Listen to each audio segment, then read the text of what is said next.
Shalom, shalom, nous sommes dans notre continuité des démolitions des dogmes des églises catholiques et orthodoxes.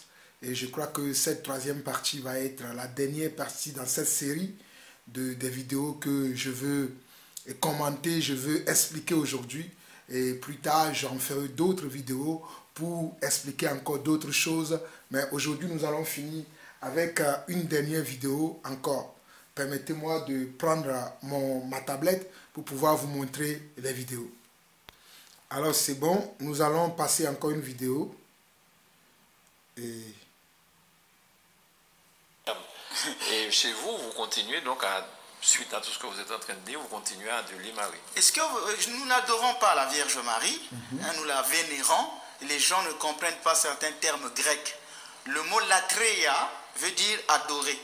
Mais le mot proskinis veut dire vénérer. Et nous, dans la langue française, on n'a pas souvent cette subtilité dans le langage. On a tendance à croire que le fait qu'on se prosterne, ça veut dire adorer.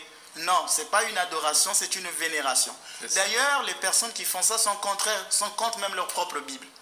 Puisque le premier commandement qui se rapporte vis-à-vis des hommes, parce que dans les 10 commandements, les 4 premiers concernent Dieu. Tu ne feras pas ceci, tu adoreras le Seigneur ton Dieu, tu sanctifieras le jour du Seigneur. Mais le premier commandement qui nous unit à l'autre, c'est honore ton père et ta mère. Honorer, c'est ce que nous faisons dans l'église. Nous honorons la Vierge Marie pour ce qu'elle est. Les gens disent oui, mais c'est une créature impersonnelle. Dieu l'a utilisée simplement comme une enveloppe.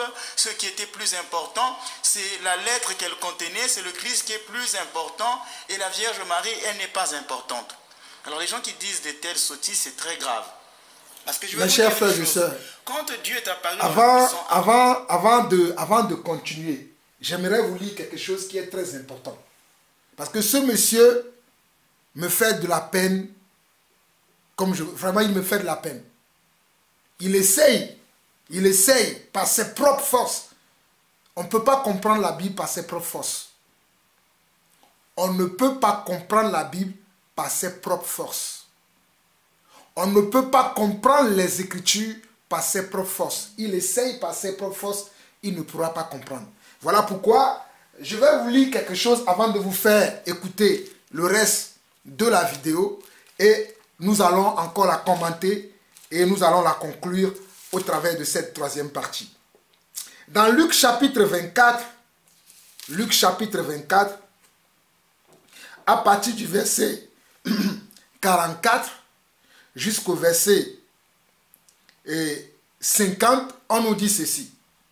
Puis il a dit, c'est là ce que je vous disais, lorsque j'étais encore avec vous, qu'il fallait que s'accomplisse tout ce qui était écrit de moi dans la loi de Moïse, dans les prophètes et dans les psaumes.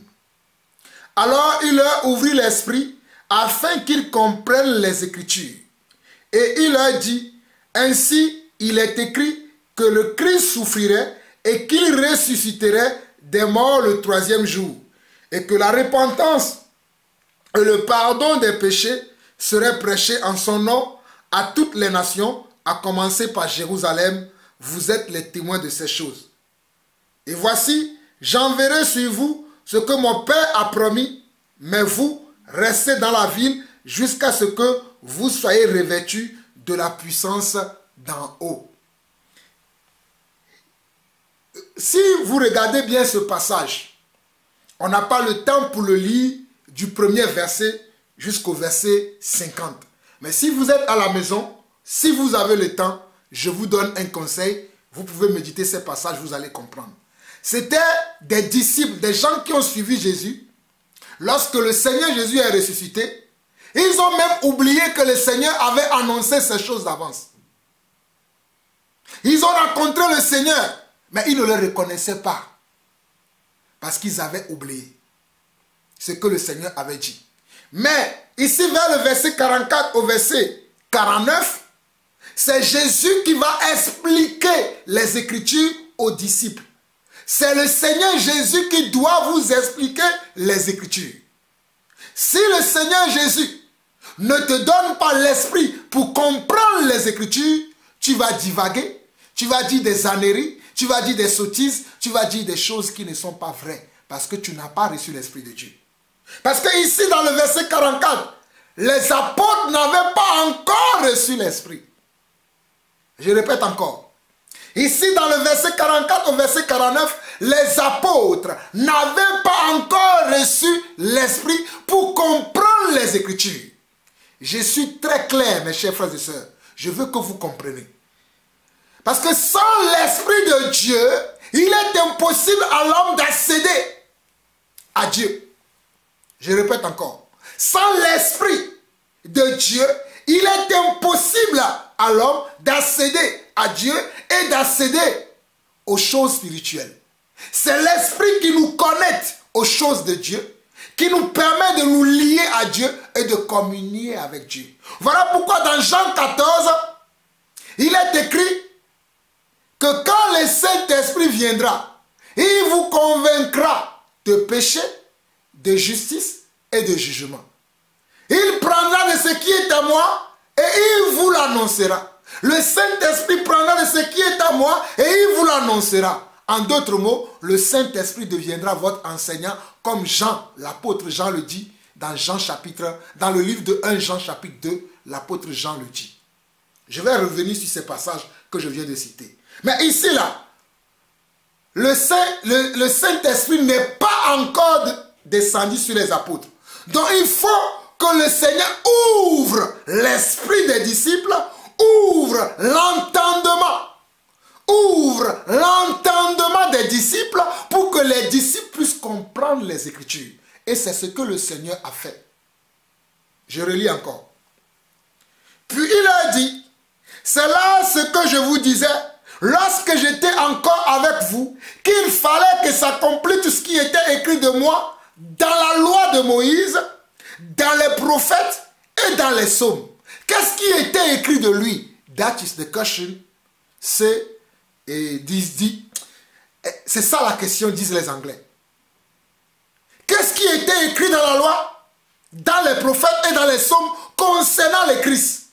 Et il continue au verset 45. Alors, il leur ouvrit l'esprit. C'est-à-dire, alors, il leur a donné la grâce, alléluia, de pouvoir comprendre les Écritures. Il a ouvert l'esprit, me dit, il a fait quelque chose d'anormal, d'extraordinaire, pour que les disciples puissent comprendre les Écritures. Alors mon frère, ma soeur qui m'écoute, si tu n'as pas reçu l'Esprit de Dieu, tu ne pourras pas comprendre les Écritures. Certes, tu vas lire les Écritures, tu vas même expliquer les Écritures, mais tu vas expliquer faussement les Écritures. Tu vas donner une mauvaise interprétation des Écritures parce que tu n'as pas l'Esprit de Dieu. Parce que tu n'as pas reçu l'Esprit de Dieu, tu vas donner une mauvaise interprétation des Écritures. Et nous avons beaucoup de prédicateurs, beaucoup de pasteurs aujourd'hui qui sont comme cela. Au verset 45, on nous dit, alors il leur ouvrit l'esprit afin qu'ils comprennent les Écritures. Et il leur dit, ainsi il est écrit que le Christ souffrirait et qu'il ressusciterait des morts le troisième jour, et que la repentance et le pardon des péchés seraient prêchés en son nom à toutes les nations, à commencer par Jérusalem. Vous êtes témoins de ces choses. Et verset 49, et voici, j'enverrai. C'est pour ça que je précise qu'à ce moment-là, les disciples n'avaient pas encore reçu le Saint-Esprit. Voilà pourquoi il dit au verset 49, et voici, j'enverrai sur vous ce que mon Père a promis, mais vous, restez dans la ville jusqu'à ce que vous soyez revêtus de la puissance d'en haut. Je m'arrête au verset 49, et je vais vous montrer dans Jean 14 ce que le Seigneur a dit.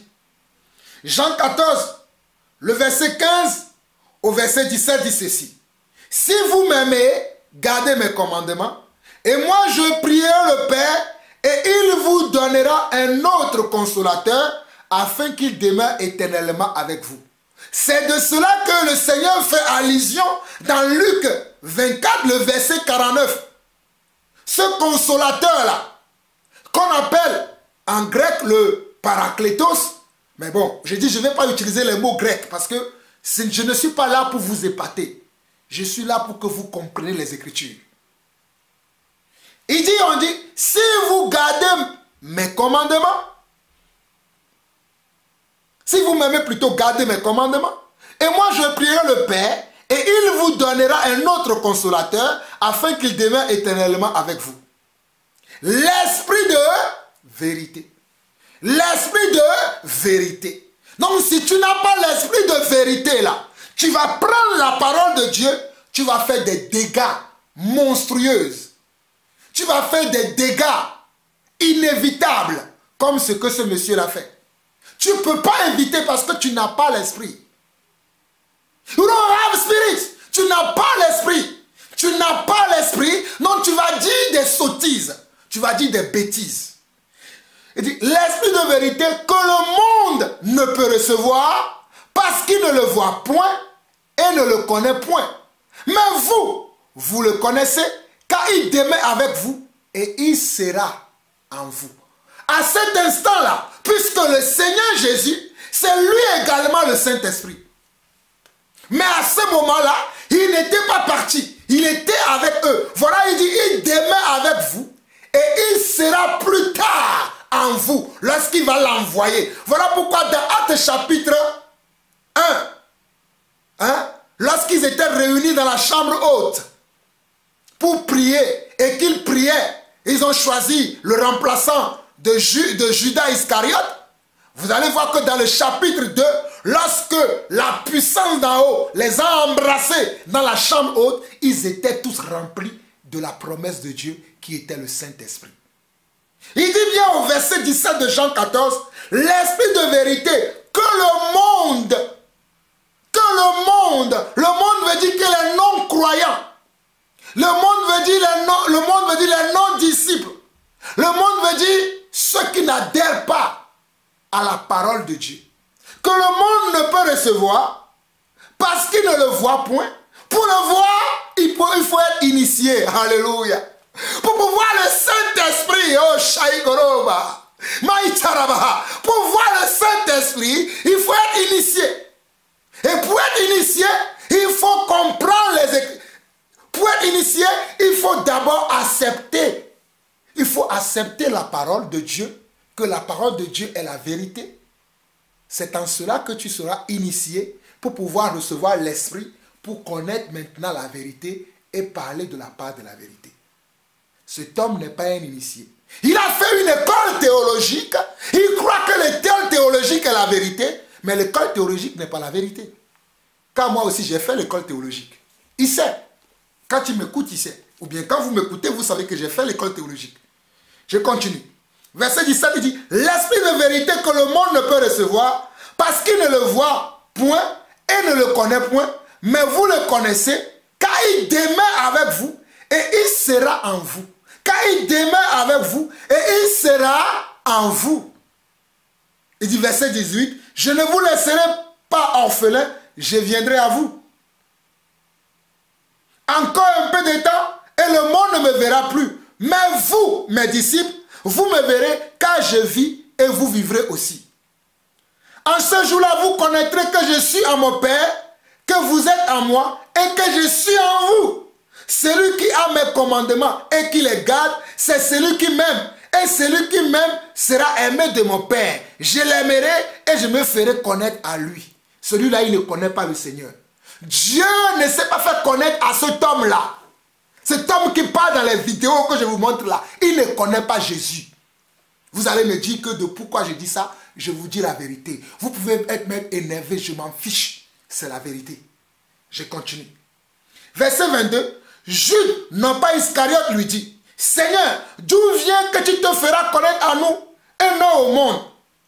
Jésus lui répondit, si quelqu'un m'aime, Jude a posé la question, mais d'où viens-tu que tu te feras connaître au monde et tu te feras connaître à nous et non au monde? Jésus lui répondit, si quelqu'un m'aime, il gardera ma parole et mon Père l'aimera. Nous viendrons à lui et nous ferons connaître nos demeures chez lui.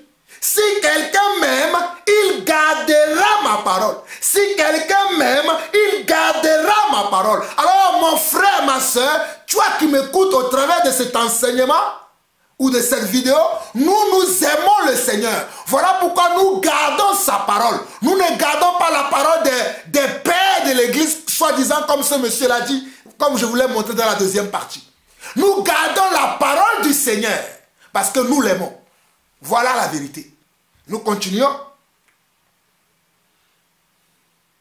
Il dit, Jésus lui répondit, si quelqu'un m'aime, il gardera ma parole et mon Père l'aimera. Nous viendrons à lui et nous ferons notre demeure chez lui. Et nous ferons notre demeure chez lui. Donc nous allons venir et nous allons habiter dans la personne. Vous qui cherchez à aller à l'église parce que vous êtes dépourvus de Dieu là. Moi je ne vais pas à l'église. Je suis l'église. Je suis l'habitation de Dieu.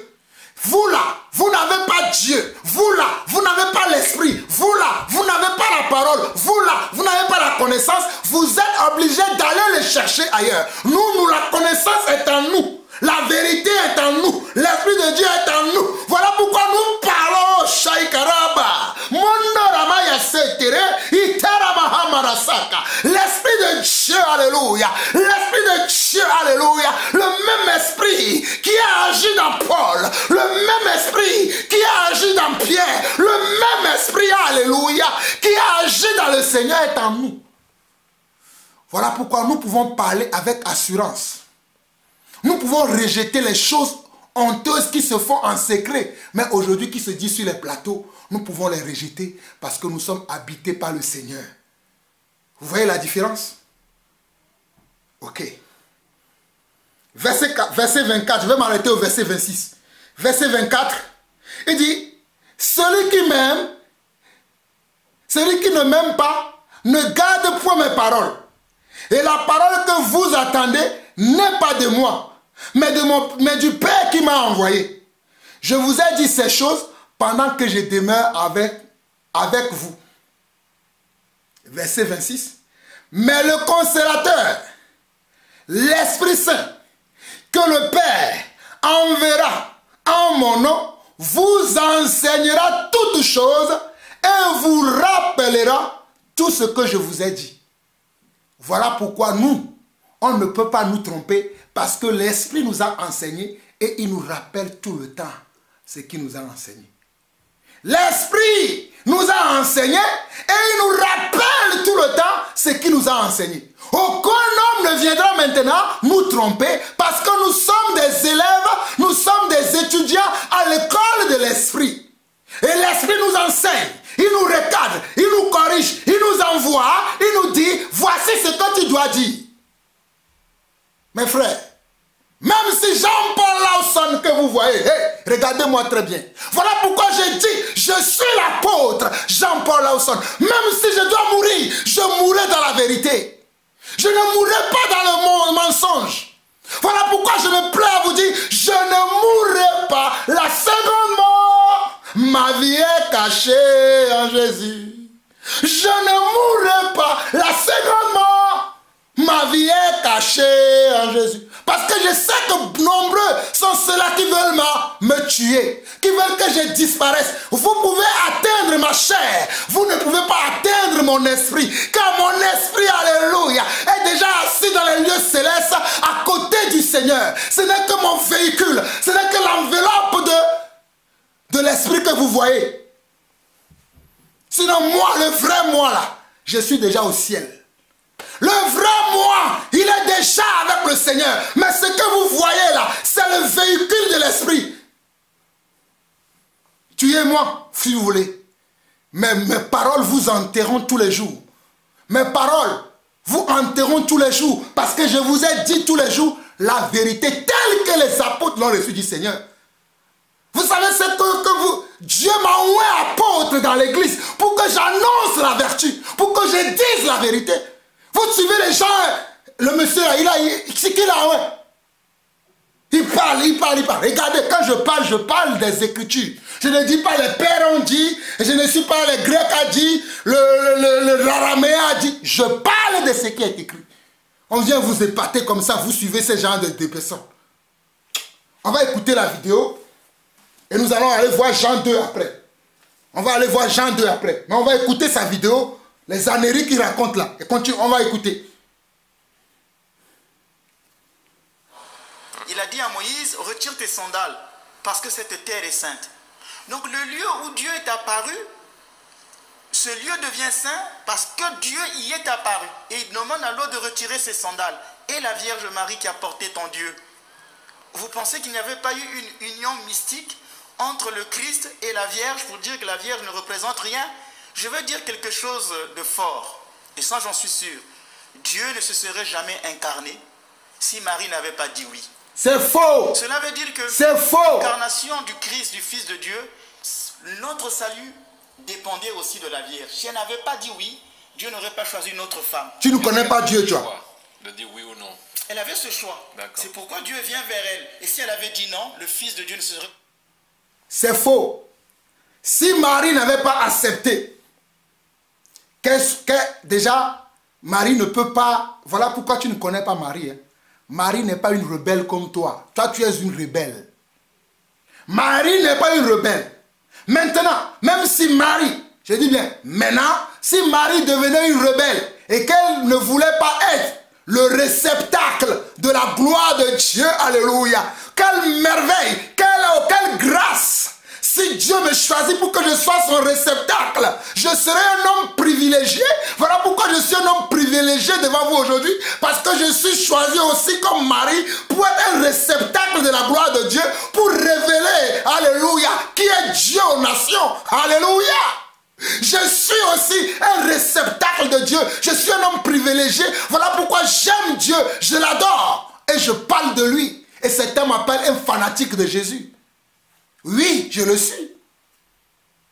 Pourquoi Marie refuserait? Maintenant, si Marie avait refusé, Dieu choisirait quelqu'un d'autre. Dieu choisirait quelqu'un d'autre. Quand cet homme ne connaît pas la Bible, hein, cet homme ne connaît pas la Bible. Quand Saül a désobéi à Dieu, Dieu n'a-t-il pas choisi David? Quand Saül a désobéi à Dieu, Dieu n'a-t-il pas choisi David? Bande d'incrédules. Vous ne connaissez pas la parole. C'est vous qui venez parler à nous que Dieu a choisi. Vraiment, tu me fais pitié. Hein. Tu me fais vraiment de la peine. J'ai vraiment de la peine pour toi. Que le Seigneur puisse... Et voilà que la mère vient vers lui en lui disant, mon fils, tu viens d'arriver. Je vais reculer pour pouvoir vous faire écouter et en entièreté les sottises de ce monsieur-là que je suis en train de corriger petit à petit. Parce que c'est terrible ce qu'il raconte. Réécoutez. Et chez vous, vous continuez donc à, suite à tout ce que vous êtes en train de dire, vous continuez à adorer Marie. Est-ce que nous n'adorons pas la Vierge Marie, hein, nous la vénérons, les gens ne comprennent pas ça. C'est la même chose. Je vais revenir aussi là-dessus. Le mot latreia veut dire adorer. Tu ne dis rien. Le mot proskinis veut dire vénérer. Et nous, dans la langue française, on se prosterne, ça veut dire adorer. Non, ce n'est pas une adoration, c'est une vénération. D'ailleurs, les personnes qui font ça sont contre même leur propre Bible. Puisque le premier commandement qui se rapporte vis-à-vis des hommes, parce que dans les 10 commandements, les 4 premiers concernent Dieu. Tu ne feras pas ceci, tu adoreras le Seigneur ton Dieu, tu sanctifieras le jour du Seigneur. Mais le premier commandement qui nous unit à l'autre, c'est honore ton père et ta mère. Honorer. C'est ce que nous faisons dans l'église. Nous honorons la Vierge Marie pour ce qu'elle est. Les gens disent, oui, mais c'est une créature impersonnelle. Dieu l'a utilisée simplement comme une enveloppe. Ce qui était plus important, c'est la lettre qu'elle contenait. C'est le Christ qui est plus important. Et la Vierge Marie, elle n'est pas importante. Alors les gens qui disent des telles sottises, c'est très grave. Parce que je vais vous dire une chose. Quand Dieu est apparu dans le buisson ardent, il a dit à Moïse, retire tes sandales, parce que cette terre est sainte.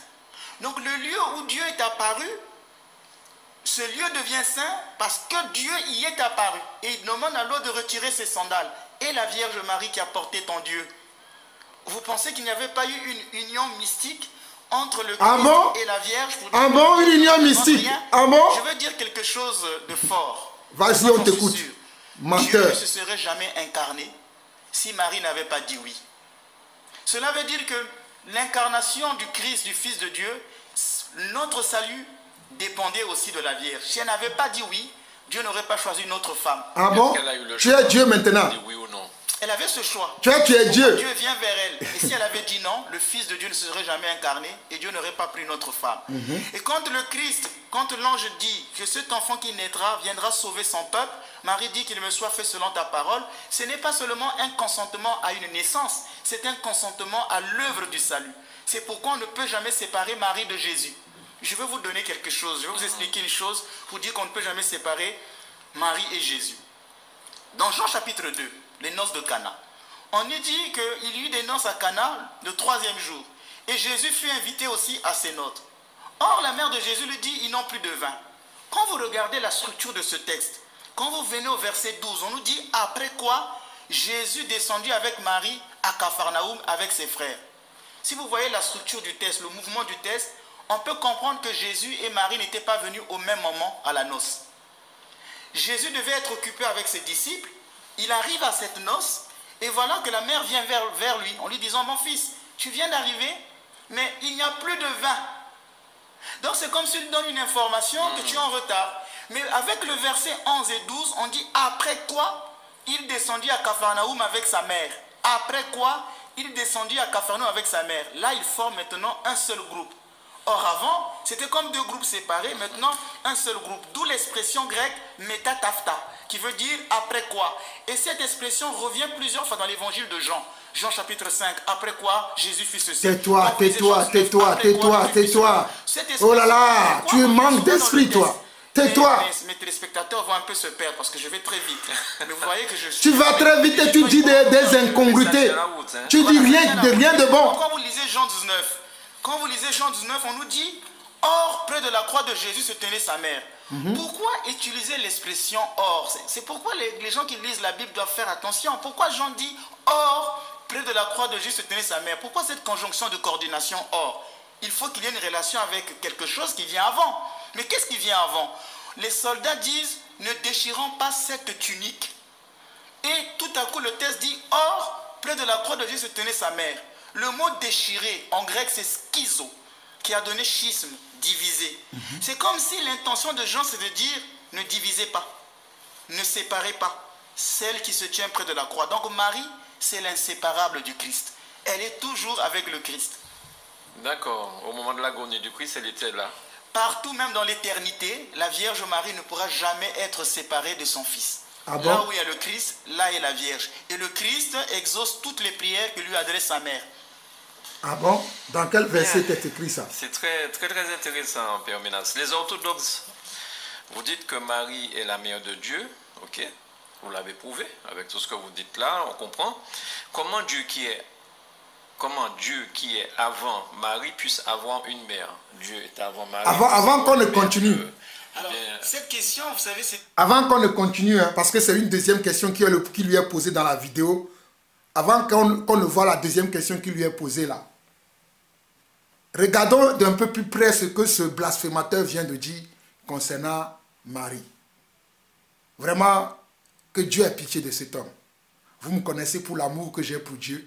Je ne peux vouloir la mort éternelle à cet homme parce qu'il ne connaît pas. Il ne connaît pas. Que Dieu ait pitié de lui. Que Dieu se révèle à lui de la même manière qu'il s'est révélé à Paul. Paul était aussi un blasphémateur. Il le dit lui-même. Mais Dieu s'est révélé à lui. Il s'est repenti. Il a servi Dieu toute sa vie. Je prie que cela arrive à ce monsieur aussi. Regardez comment ce monsieur va justifier même les prophéties bibliques qui s'accomplissent à la croix de Golgotha concernant la tunique du Seigneur. Il va dire que cela, ça concerne Marie. Oh, quelle Bible tu as lu, monsieur? Même ce qui s'est passé là à la croix de Golgotha, c'est parce que c'est une prophétie biblique qui devait s'accomplir. Attendez, je vais vous lire ça. Le monsieur là semble nous trouver comme... Attendez, mais c'est pas possible. Ça, je peux pas l'admettre, ça. Je peux pas l'admettre. Non, en aucun cas je peux accepter ça. C'est terrible ce que ce monsieur est en train de dire. C'est tellement terrible. Dans la prophétie de... Et si mes souvenirs sont bons, je vais vous lire ça. Dans la prophétie de... Je crois que c'est le psaume 22. Dans le psaume 22, on nous parle de comment et ils ont percé le côté. Même Zacharie le dit aussi. Zacharie chapitre 10 aussi dit comment on va percer le côté, comment on va tirer au sort sa tunique. Luc le dit, Luc 23, 34 dit, pardonne-leur car ils ne savent pas ce qu'ils font. Ils se partageaient ses vêtements en tirant au sort. C'est parce que c'est une prophétie qui avait été écrite avant. C'est une prophétie qui doit s'accomplir. Cela n'a rien à voir avec Marie et le Seigneur. Mais regardez l'interprétation particulière que ce padre, ce prêtre fait. C'est une prophétie qui doit s'accomplir. As-tu oublié que même le corps de Jésus avait été pris par Joseph d'Arimathée, qui est venu chercher le corps de Jésus pour l'embaumer et l'ensevelir? Sais-tu que le percé qui lui avait été percé, le côté plutôt qui lui avait été percé, était une prophétie qui devait s'accomplir? Sais-tu que les crachats qu'il avait reçus sur son visage était une prophétie qui devait s'accomplir? Sais-tu également que les insultes, les menaces qu'il avait reçues, ce sont des prophéties qui devaient s'accomplir? Il y a beaucoup de versets. Je me dis, si je dois lire tous ces versets-là, vu que j'ai prévu beaucoup de choses, je suis déjà à 30 minutes, cette vidéo sera très longue. Mais aimez les Écritures, n'écoutez pas les gens parce que les gens parlent. Si vous lisez le psaume 22, vous allez voir que ce que cet homme vient de dire là, concernant la tunique de Jésus là, vous allez trouver qu'il y a une prophétie concernant la tunique. Ils ont tiré au sort sa tunique là. La tunique là a été tirée au sort pour quelqu'un qui doit le récupérer. C'est parce que cela a été écrit d'avance. Le côté qui lui a été percé, cela a été écrit d'avance. Lisez Zacharie chapitre 10. Parce que quand le Seigneur va revenir là, ceux qui lui ont percé le côté, ils vont le voir, ils vont dire, mais c'est celui-là que nous avons percé à la croix de Golgotha. Il fallait que cela s'accomplisse. C'est ça la vérité. Vraiment, monsieur, je vous plains beaucoup, quoi. Regardez comment tu as interprété ça. On ne peut pas diviser Marie et Jésus. D'ailleurs qu'il te parle de la division. Maintenant, tu dis que si ils ont dit, si les disciples, franchement, c'est terrible. Écoutons la vidéo. Je vais remettre la vidéo et afin que nous le voyons et que nous avançons parce qu'il y a beaucoup de choses que... C'était un évêque orthodoxe qui a été après excommunié, qu'il avait posé au concile de Chalcédoine. Oui. Il dit, mais Dieu ne peut pas avoir une mère. Et c'est au concile d'Éphèse, en l'an 431, avec Saint Cyril, qui a défini que Marie est mère de Dieu. En grec, Théotokos. Vous avez entendu? Au concile d'Éphèse, quelqu'un a décidé que Marie est mère de Dieu. De Dieu le Père. Franchement. Elle n'est pas mère du Saint-Esprit. Elle est la mère de Jésus. Or, cette personne, Jésus, est Dieu. Donc, ce dogme de la maternité révèle l'identité de Jésus. Si on dit que Marie est mère de Dieu, c'est une manière de se mettre au service du Christ. Donc, ça veut dire que Jésus est Dieu. Elle n'est pas mère de la divinité. Parce que vous savez que le Christ vient avant Marie. Donc, elle n'est pas mère de sa divinité. Mais elle est la mère de la personne qui est Dieu. Donc, il ne faut pas dissocier le Christ. Dans le Christ, la personne qui est Dieu, c'est pas Jésus. Comme disent les Grecs. Jésus est à la fois homme et Dieu. Tout à l'heure, je disais, il est devenu homme sans cesser d'être ce qu'il est. Il est toujours Dieu. Le Verbe fait chair, c'est le Verbe fait chair, il est Dieu. Et donc, Marie est la mère de ce Jésus incarné qui est Dieu. Donc, c'est pourquoi on lui donne le titre de Théotokos, mère de Dieu. Mais elle n'est pas seulement mère de Dieu, elle est la génitrice de Dieu. Vous savez que tout homme doit avoir un géniteur. Une femme ne peut pas être géniteur. C'est l'homme qui est géniteur. Mais puisque le Christ est né sans père, Marie devient génitrice de Dieu. Donc elle prend même le rôle de l'homme. Elle n'est pas seulement mère, mais elle est génitrice. Elle n'est pas seulement mère et génitrice, mais elle est enfantrice. Parce que lorsqu'on enfante, il y a un lien psychologique. Toi, je vais t'appeler Monsieur Triste. La personne enfantée et celle qui l'enfante. Donc elle joue ce triple rôle. Et dans Luc chapitre 1, verset 43, Élisabeth nous le révèle. Comment m'est-il donné que la mère de mon Seigneur vienne jusqu'à moi? Luc 1, verset 43. En grec, c'est Kyrios. Et ce mot Kyrios n'était réservé qu'à Dieu. On ne disait que Kyrios à Dieu. Donc déjà, Élisabeth, et puis c'est sous l'inspiration de l'Esprit qu'elle parle. Puisqu'elle bandit de joie, elle est remplie de l'Esprit Saint. Elle dit, comment la mère de mon Dieu, en d'autres termes, la mère de mon Kyrios, vienne à moi. Donc Marie est bien la mère de Dieu. Donnez-moi une minute pour vous expliquer encore ce mystère de Marie qui vient vers Élisabeth. Beaucoup de gens ne savent pas que c'est une réminiscence spirituelle de l'Ancien Testament. Dans l'Ancien Testament, David avait demandé que l'Arche d'Alliance vienne dans sa maison.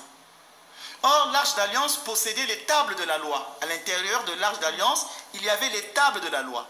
Et quand David voit l'Arche d'Alliance arriver, il se mit à danser. Et le texte nous dit que cette Arche d'Alliance avait passé 3 mois dans la maison d'Obed-Édom. 3 mois dans la maison d'Obed-Édom. David se met à danser devant l'Arche d'Alliance. C'est le même mystère qui s'est produit avec Élisabeth. Élisabeth voit l'Arche d'Alliance arriver.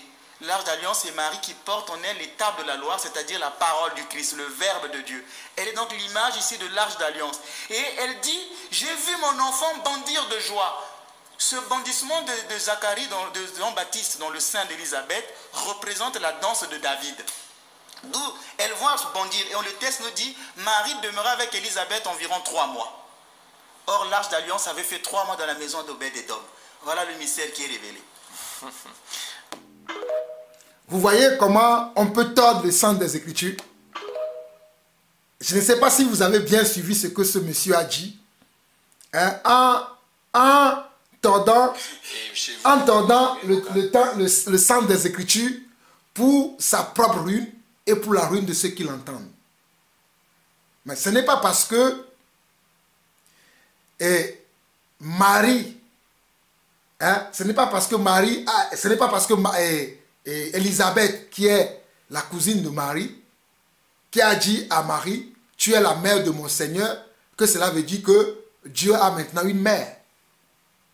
Déjà, vous avez vu toute l'explication qu'il a fait. Ben, Marie serait la mère, non pas nom de Dieu le Père, mais pas nom de Dieu du Saint-Esprit, mais Dieu et le Fils. Mais nous avons un seul Dieu. Ce que tu as oublié, le Père, le Fils et le Saint-Esprit ne sont que un. Maintenant, toi, tu les divises comme s'ils sont 3 personnes distinctes. Ils ne sont pas 3 personnes distinctes, ils sont qu'une seule personne, une seule entité. Mais qu'ils ont des fonctions différentes. Je répète encore. Le Père, le Fils et le Saint-Esprit ne font qu'un. Le Père, le Fils et le Saint-Esprit ne font qu'un. Mais ils ont des fonctions différentes. C'est les fonctions qui font que vous allez penser qu'ils sont distincts, mais ils ne sont qu'une seule entité. Donc toi, tu viens de dire que Marie est la mère du Seigneur. Marie ne peut pas mettre au monde Dieu. Marie ne peut pas mettre Dieu. Marie ne peut pas être la mère de Dieu. C'est vous qui avez créé cette prière où on dit je vous salue Marie, pleine de grâce, le Seigneur est avec vous. Vous êtes bénie entre toutes les femmes et Jésus, le fruit de vos entrailles, est béni. Sainte Marie, Mère de Dieu, priez pour nous, pauvres pécheurs, maintenant et à l'heure de notre mort. Amen. Ce n'est pas ce que l'ange est venu dire. Je vous l'ai lu dans la deuxième partie. L'ange est venu avec une salutation et vous avez transformé cette salutation par une prière. Et vous n'avez même pas pris les paroles que l'ange de Dieu a amenées, les paroles que Dieu a donné l'ange à venir transmettre à Marie. Vous n'avez même pas pris ces paroles-là. Vous avez suivi vos pères, que tu appelles les pères de l'église, comme le père Ménès de quelque chose que tu as cité, ou comme tous les autres pères, Saint-André de ceci, Saint-Eulalie, Saint de ceci, là. Vous avez laissé la parole au profit des traditions des hommes. Voilà pourquoi tu ne peux dire que des âneries, tu ne peux que sortir que des interprétations particulières. Avant de continuer, je vais vous lire quelque chose dans Jean chapitre 2. Cet homme n'a pas l'esprit. 1 Jean chapitre 2. 1 Jean. Je vais aller vous lire quelque chose dans 1 Jean pour vous faire comprendre que ce monsieur-là, vraiment, je lui ferme la bouche aujourd'hui. Je lui ferme la bouche au nom de Jésus-Christ. 1 Jean, chapitre 2, dit ceci. 1 Jean, chapitre 2, verset 18, dit ceci. On va lire à partir du verset 18. Petits enfants, c'est la dernière heure.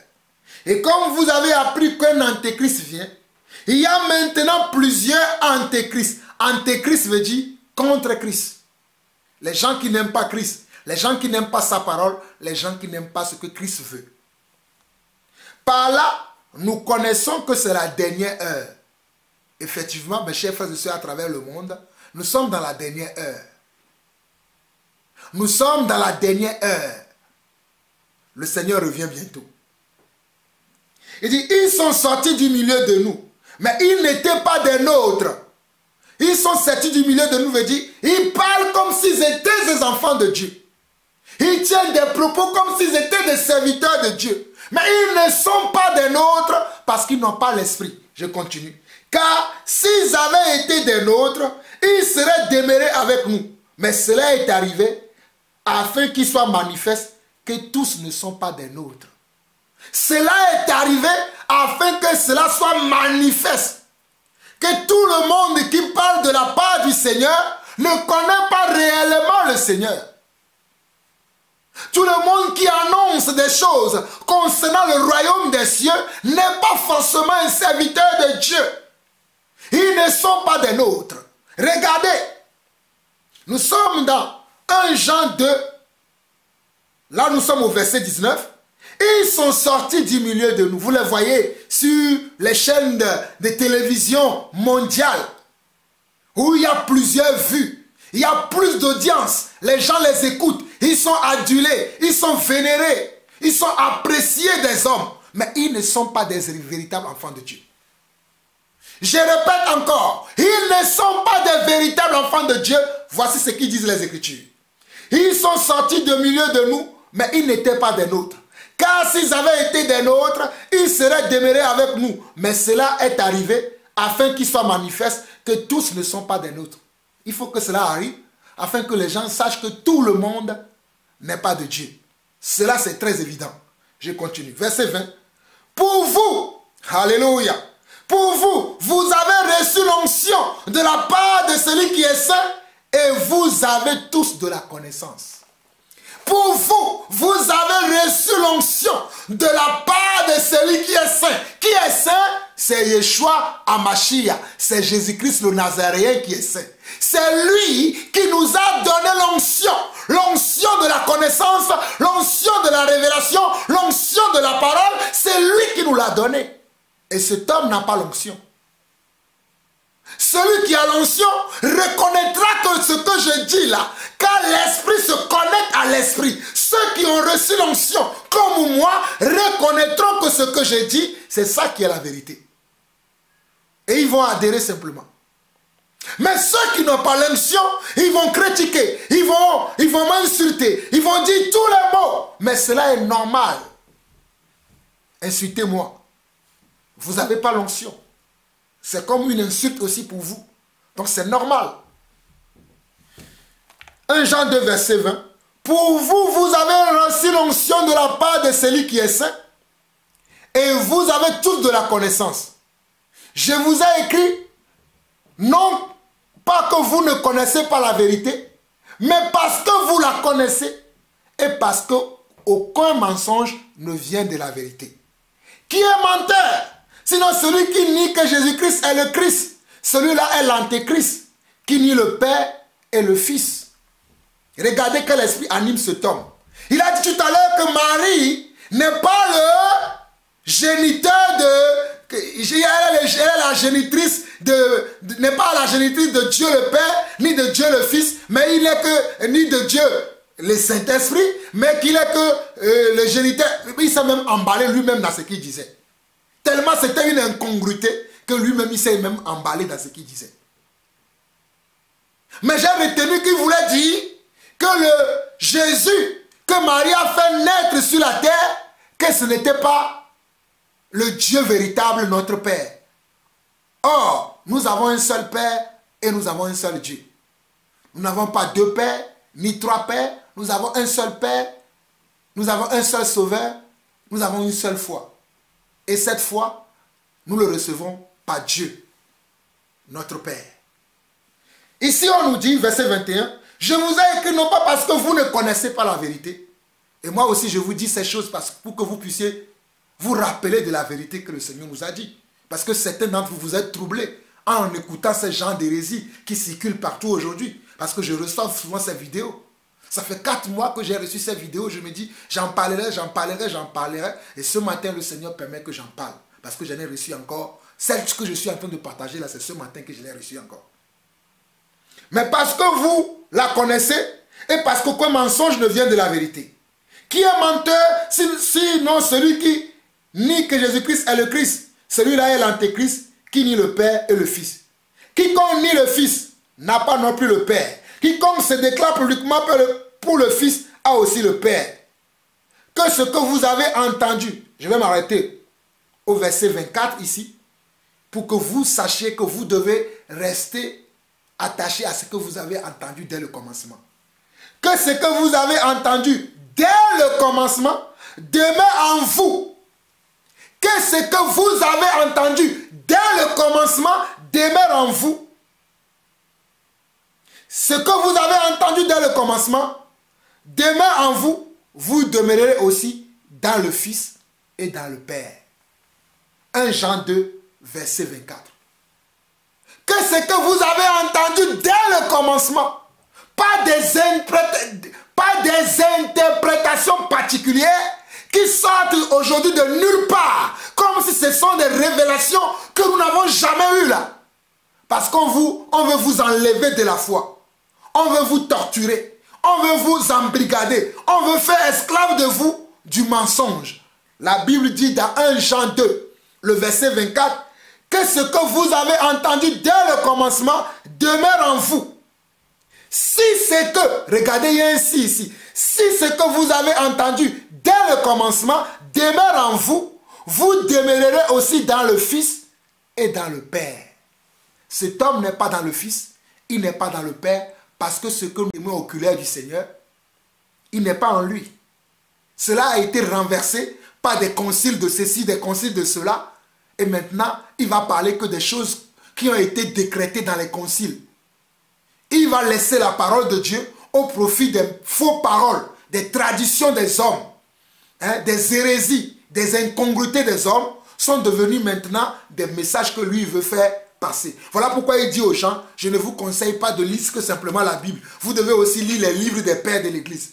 Qui lui a dit ça? Nous lisons simplement ce que les apôtres ont fait, ce que Jésus a fait, ce que les prophètes ont fait. Mais nous ne regardons pas ce que les gens racontent.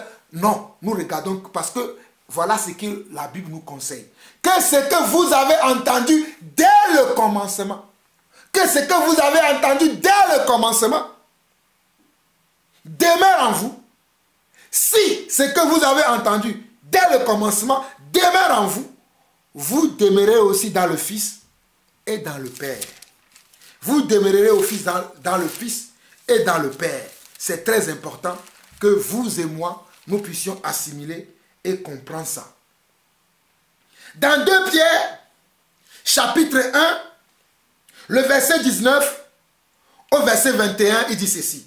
2 Pierre, écoutez-moi très bien, 2 Pierre, ce sont ceux-là que nous écoutons, nous. J'écoute l'apôtre Jean, j'écoute l'apôtre Pierre, j'écoute l'apôtre Paul, j'écoute l'apôtre Jacques, pour ne citer que cela, mais je ne peux pas écouter ce monsieur-là. Et ici, ce que je m'apprête à vous lire, c'est Pierre qui le dit. Dans 2 Pierre, chapitre 1, le verset 19 au verset 21. Et nous tenons d'autant plus certaine la parole prophétique à laquelle vous faites bien de prêter attention, comme une lampe qui brille dans un lieu obscur, jusqu'à ce que le jour vienne apparaître et que l'étoile du matin s'élève dans vos cœurs. L'étoile du matin, là, c'est encore le Seigneur. C'est encore l'Esprit de Dieu. Verset 20. Sachez tout d'abord, vous-même là, à qui j'écris cette lettre-là, sachez tout d'abord qu'aucune prophétie de l'Écriture ne peut être un objet d'interprétation particulière. 2 Pierre, chapitre 1, verset 20 dit, sachez tout d'abord, vous-même, qu'aucune prophétie de l'Écriture ne peut être un objet d'interprétation particulière. Car ce n'est pas par une volonté d'homme. Vous voyez? Car ce n'est pas par une volonté d'homme qu'une prophétie a jamais été apportée. Mais c'est poussé par le Saint-Esprit que des hommes ont parlé de la part de Dieu.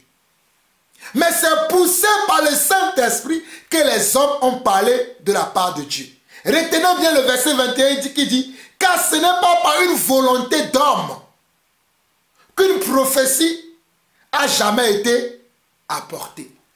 Si vous écoutez ce monsieur, lui qui aime écouter les pères de l'église, qui aime inventer des choses, qui aime ajouter des choses, alors que l'Écriture dit, dans le livre d'Apocalypse, chapitre 22, le dernier livre de la Bible, que celui qui ajoutera aux paroles de Dieu, Dieu lui retranchera dans le royaume de vie que Dieu prépare pour nous. Celui qui retranchera aussi, Dieu l'enlèvera dans le royaume de Dieu que Dieu réserve pour nous. Mais lui, il aime écouter ces hommes qui aiment ajouter, qui aiment ajouter des choses à la parole de Dieu, qui ne veulent pas garder la parole authentique du Seigneur. Mais nous gardons la parole de Dieu authentique. Ah ben oui. Ah ben oui, oui. Nous gardons la parole de Dieu authentique, telle qu'elle a été annoncée dès le commencement. Nous n'en rajoutons rien et nous n'en retranchons rien. Voilà pourquoi je me plais à vous lire dans le livre de 2 Pierre chapitre 1, le verset 19 au verset 21, et dit, et nous tenons pour d'autant plus certaines, c'est tellement certaine pour nous que nous ne pouvons pas aller ni à gauche ni à droite, mais nous avons les yeux rivés sur ce que le Seigneur nous a révélé au travers de son esprit, au travers de sa parole. Nous avons notre focus sur cela. Notre focus est sur ce que le Seigneur nous a dit. Nous ne pouvons pas nous tourner ni à gauche ni à droite, mais nous restons intouchables, indélébiles, indémontables. Et nous tenons d'autant plus certaine la parole prophétique à laquelle vous faites bien de prêter attention comme à une lampe qui brille dans un lieu obscur. La parole prophétique, c'est une parole qui exerce son autorité ou son pouvoir comme si dans un lieu obscur, on amène une lampe. Mais c'est normal, dans un lieu obscur, dans les ténèbres, quand la lumière arrive, les ténèbres s'enfuient au nom de Jésus-Christ. Que les ténèbres qui sont dans vos vies s'enfuient aujourd'hui en écoutant ce message. Vous qui êtes encore dans les religions ténébreuses, dans une foi ténébreuse, au nom de Jésus, je vous libère par cette parole prophétique. Jusqu'à ce que le jour vienne apparaître et que l'étoile du matin s'élève dans vos cœurs. Sachez tout d'abord vous-même qu'aucune prophétie de l'Écriture ne peut être un objet d'interprétation particulière. Sachez tout d'abord vous-même qu'aucune prophétie de l'Écriture ne peut être un objet d'interprétation particulière. Regardez toutes les interprétations que ce monsieur a données. Oui, si la tunique n'avait pas été déchirée en deux, ce qui était une prophétie qui devait s'accomplir parce que cette tunique-là devait être tirée au sort. Ça avait été écrit d'avance par les prophètes. Mais quand cela vient se réaliser, oh non, c'est parce qu'il ne devait pas avoir une séparation entre Marie et Jésus. Mais quel est le rapport? Quel est le rapport, monsieur? Vous êtes dépourvu d'esprit. Oh non, Marie serait la mère de Dieu parce que Marie n'est pas la mère de Dieu le Père, ni de Dieu le Saint-Esprit, mais de Dieu le Fils. Mais non, même pas de Dieu le Fils, mais de Jésus-Christ homme. Et toi-même, tu te mélanges les pinceaux parce que finalement, ce que tu dis, toi-même, tu sais que ça ne sonne pas bien chez toi.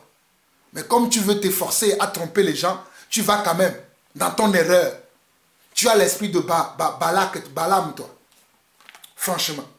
Verset 21. Car ce n'est pas une volonté. Verset 21. Car ce n'est pas par une volonté d'homme qu'une prophétie a jamais été apportée. Mais c'est poussé par le Saint-Esprit que les hommes ont parlé de la part de Dieu. Et si vous vous souvenez bien, j'ai commencé cet enseignement en priant, en demandant à Dieu que mes sentiments se taisent, que mes émotions se taisent, que mon intelligence charnelle se taise, mais que lui fasse sa volonté ici, afin que vous puissiez comprendre quelles sont les vraies pensées de Dieu au travers des Écritures. C'est ce que j'essaie de faire dans cette vidéo, et je crois que le Seigneur m'a beaucoup aidé. Alors, cessez d'écouter ces vendeurs d'illusions, ces hommes qui veulent être des érudits, qui veulent être des leaders, qui veulent être des enseignants de la parole, alors qu'ils n'ont même pas l'Esprit de Dieu. Nous, l'Esprit de Dieu nous enseigne. Voilà pourquoi nous demeurons Et nous voulons toujours demeurer dans ce que nous avons entendu dès le commencement, afin que le Père et le Fils soient en nous. Le Père et le Fils ne sont qu'un seul. Hein? Il dit que non, ils sont distincts. Dans 1 Timothée, Dieu ne nous dit pas que Dieu, dans 1 Timothée chapitre 4, je vais vous lire ça également. Pourquoi je sais que notre Dieu est le seul Dieu qui existe? Mais Timothée le dit. Hein? Timothée le dit. Timothée le dit dans 1 Timothée chapitre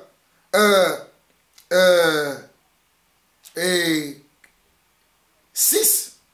1 Timothée chapitre 6. On va voir un autre passage après. 1 Timothée chapitre 6. Timothée dit ici, et Paul dit ici à Timothée, à partir du verset 12 au verset 16, il dit ceci. Combat le bon combat de la foi, saisis la vie éternelle à laquelle tu as été appelé et pour laquelle tu as fait une belle confession en présence d'un grand nombre de témoins. Je te recommande devant Dieu qui donne la vie à toutes choses et devant Jésus-Christ qui fait une belle confession devant Ponce Pilate de garder le commandement et de vivre sans tache, sans reproche jusqu'à l'apparition de notre Seigneur Jésus-Christ. Regardez, de garder le commandement et de vivre sans tache, sans reproche jusqu'à l'apparition de notre Seigneur Jésus-Christ. Que manifestera en son temps le bienheureux et seul souverain, le roi des rois et le Seigneur des seigneurs. Non, Jésus-Christ est le roi des rois, il est le Seigneur des seigneurs. Qui seul possède l'immortalité, qui habite une lumière inaccessible que nul homme n'a vu ni ne peut voir, à qui appartiennent l'honneur et la puissance éternelle. Amen. Regarde, Jésus-Christ est... Oh! Regarde bien le verset 14. Il dit de garder le commandement et de vivre sans tache, sans reproche, jusqu'à l'apparition de notre Seigneur Jésus-Christ, que manifestera en son temps, il y a un temps que lui-même il a prévu, le bienheureux et seul souverain, le roi des rois et le Seigneur des seigneurs, qui seul possède l'immortalité. C'est Jésus-Christ seul qui possède ça. Voilà pourquoi il a vaincu la mort à la croix de Golgotha. 1 Corinthiens chapitre 15. Encore une leçon pour vous aller méditer ça. Qui habite une lumière inaccessible. Il habite une lumière qui est inaccessible. Pour arriver à cette lumière-là, il faut être initié. Voilà pourquoi ils ont initié Esaïe. Pour qu'Esaïe puisse le voir. Que nul homme n'a vu, ni ne peut voir, à qui appartient l'honneur et la puissance éternelle. Amen. Et le dernier verset, c'est dans 1 Timothée 3, le verset 16 qui dit, 1 Timothée 3, le verset 16, 1 Timothée chapitre 3, le verset 16, il dit, et sans contredit, le mystère de la piété est grand. Dieu a été manifesté en chair, justifié par l'Esprit, vu des anges, prêché aux nations, cru dans le monde, élevé dans la gloire. Mais de quel Dieu parle-t-on? Mais Jésus-Christ, il est notre Dieu. Et toi tu dis que Marie n'est pas été mère de... Tu vois que toi-même tu ne sais pas ce que tu dis. C'est une tautologie que tu rencontres. Ce que tu dis c'est une tautologie parce que tu n'as pas l'esprit. On nous dit dans 1 Timothée 3,16, et sans contredit, le mystère de la piété est grand. Dieu là, c'est un mystère. Pour révéler ce mystère, il faut être initié. Je le dis encore.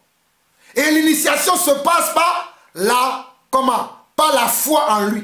C'est quand tu as foi en lui que tu rentres dans le royaume des initiés. C'est quand tu as foi en Jésus là que tu peux rentrer dans le royaume des initiés et que tu peux commencer à apprendre à le connaître, à apprendre à savoir ce qu'il dit, à connaître son cœur, à connaître ses pensées. Mais si tu n'as jamais eu l'initiation, tu ne pourras pas. Tu vas parler terre à terre. Tu vas parler selon tes pensées. Il n'y aura pas la pensée de Dieu dans ce que tu dis. On nous dit dans 1 Timothée 3,16, et sans contredit, le mystère de la piété est grand. Dieu a été manifesté en chair par la naissance que Marie a fait. C'est Dieu qui a été manifesté. Ce n'est pas un autre Dieu, parce que nous n'avons pas un deux dieux. Nous n'avons pas un Dieu qui est Père, qui est distinct de Dieu le Fils. Ou bien un Dieu qui est Saint-Esprit, qui est distinct de Dieu le Père et de Dieu le Fils. Ils sont tous un. Ils ne sont tous un. Je vous l'ai montré comment? Dans Jean 14. Je vous l'ai montré dans Jean 14. Et dans Jean 14, Philippe a posé la question. Tout le temps, Jésus, tu nous parles du Père, montre-nous le Père. Et Jésus a dit à Philippe, depuis que je suis avec vous, n'as-tu pas connu le Père? Donc il n'y a pas un autre Dieu Père que nous allons voir au ciel. Vous qui avez ce genre de théologie là, il n'y a pas un autre Dieu que nous allons voir au ciel. Nous verrons Jésus-Christ. Jésus-Christ est notre Dieu. Il est Dieu le Père. Il est Dieu le Fils. Il est Dieu le Saint-Esprit. C'est lui seul. 3 entités en une seule personne. C'est pour ça que la Bible dit que cela c'est un mystère. 1 Timothée 3,16 et sans contredit, le mystère de la piété est grand. Dieu a été manifesté en chair, justifié par l'Esprit, vu des anges, prêché aux nations.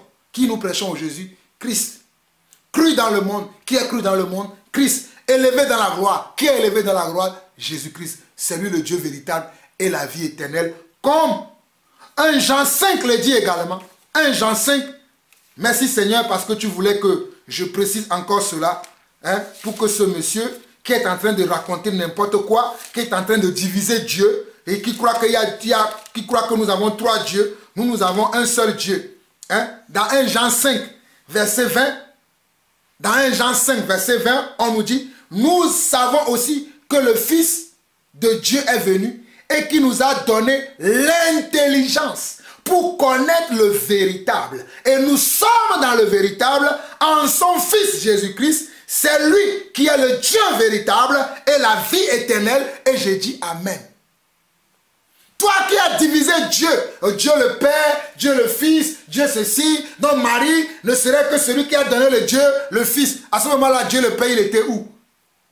Et Dieu le Saint-Esprit, il était où? Les 3 étaient en lui. Quand il est né là, il avait tout de Dieu. Car la Bible dit dans Philippiens que toute la plénitude de Dieu était comment? Était en lui. Toute la divinité, toute la plénitude de Dieu était en Jésus-Christ lorsque Jésus-Christ était sur terre. Rien, même ne serait-ce que 0,0,0,1% de Dieu n'était pas sorti de Jésus-Christ lorsqu'il était né sur terre.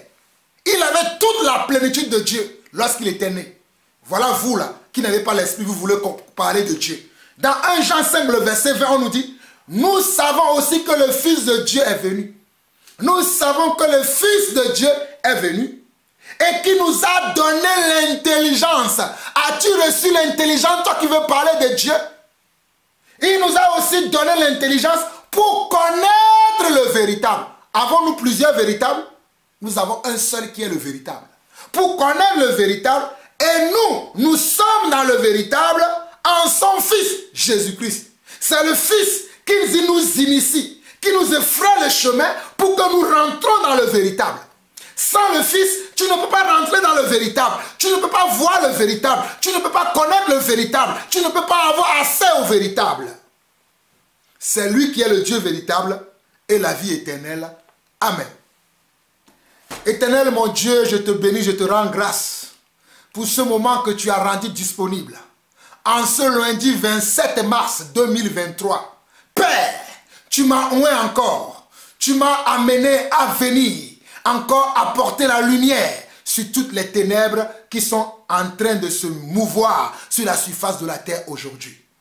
Père, en ton nom, je viens maintenant délier dans le cœur de tous tes enfants qui ont été entraînés par ces fausses doctrines, ces fausses révélations, ces faux enseignements. Au nom de Jésus-Christ, Papa, j'ai détruit maintenant dans le cœur de tous ces enfants, tous ces enseignements erronés, hérétiques que l'ennemi a plantés aujourd'hui par la puissance de l'Esprit.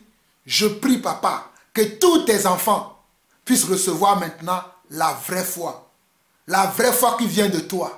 Que ton esprit soit à l'œuvre, Papa, même à la fin de cet enseignement, car il y avait beaucoup de choses à dire.